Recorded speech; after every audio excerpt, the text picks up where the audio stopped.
Hello guys, আজ চলে গেছিলাম একটু কলেজে কাজ ছিল। আর ওই যে আমার বান্ধবী ললিতা আমার পাশে বসে রয়েছে, ওকে একটু বললাম হাই করে দে, হাই করে দে।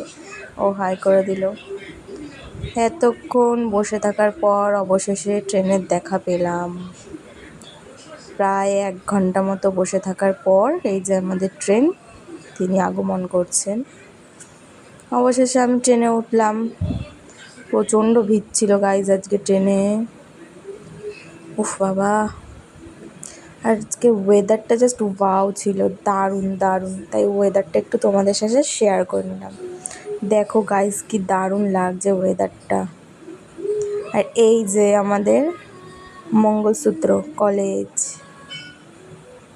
আমাদের কলেজটাকেও তোমাদের সাথে শেয়ার করে নিলাম। বন্ধুরা, তোমরা দেখে বলো এটা তো কোন কলেজ, কমেন্টে জানিও আমাকে এটা কোন কলেজ তোমরা। তারপর কলেজ থেকে ফিরে আবার একটু ওয়েট করতে হচ্ছে ট্রেনের জন্য, তাই একটু ওয়েট করে একটু ঢং করে নিলাম। ফাইনালি বাড়ি চলে এসেছি। জাস্ট বসলাম রাস্তা থেকে। আর আসার ক্লিপটা আমি নিতে পারিনি, প্রচণ্ড রোদ্দুর ছিল, তার মধ্যে আর বৃষ্টি পড়ছিল। তাই চলো আজকের মতো টাটা।